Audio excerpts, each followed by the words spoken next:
আসসালামু আলাইকুম। আমি এখন আপনাদের সাথে ভিডিওতে যে বিষয় নিয়ে আলোচনা করব সেই বিষয়টি হলো গরুর বাচ্চা যখন মাঠে ছোপ দিবেন বা মাঠে চড়াতে নেবেন তখন যদি গলায় দড়ি দিয়ে বেঁধে রাখেন তাহলে আপনারা কিভাবে বেঁধে রাখবেন বা কত দূরে দূরে বেঁধে না রাখলে কী সমস্যা হতে পারে এই বিষয় নিয়ে এই ভিডিওতে আলোচনা করা হবে।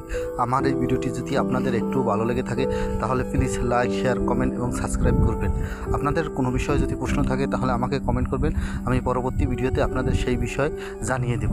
দেখেন এই গরুটি এমনভাবে গরুর সাথে প্যাঁচ খেয়েছে, দেখেন গরুটির নিচে বারবার পড়ে যায় এবং গরুটি বারবার প্যাঁচ খেয়ে পড়ে যাচ্ছে এবং এই অবস্থায় গরুটি যদি ফাঁস পড়ে যায় বা গরুটি যদি উঠে না হাঁটতে পারে বেশ আপনার বাচ্চাটি মারা যেতে পারে।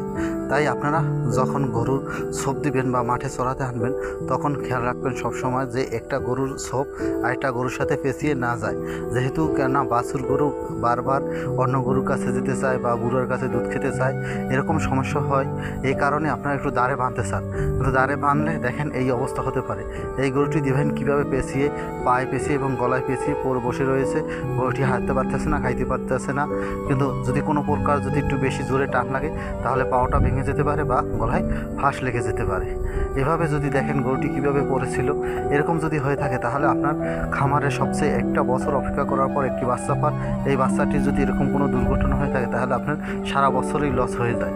তাই আপনারা গরু মাঠে যখন চড়াতে যাবেন তখন অতিরিক্ত সাবধানতার সাথে চড়াবেন। দেখেন আর যে দড়িগুলো ব্যবহার করবেন এই দড়িগুলো যাতে পাকের দড়ি না হয় এরকমভাবে বা কোষ্টা জাতীয় দড়ি ব্যবহার করবেন, তাহলে আপনার গরু যদি পেঁচও লাগে দ্রুত ছাড়িয়ে রাখা যাবে।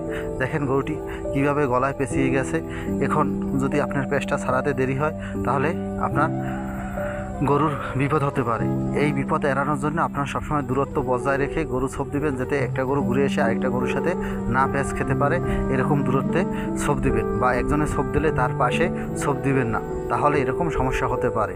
কেননা অল্প জায়গায় লাগলে 2-3 বার ছোপ লাড়িয়ে লাড়িয়ে আপনারা গরুকে খাওয়াবেন, কিন্তু তারপরও লম্ফা ছোপ দিয়ে এরকম একটা গরুর সাথে মিশিয়ে ছোপ দেবেন না, তাহলে এই ধরনের বিপদ হতে পারে। আমার এই ভিডিও ভালো লাগলে প্লিজ লাইক, শেয়ার, কমেন্ট এবং সাবস্ক্রাইব করবেন।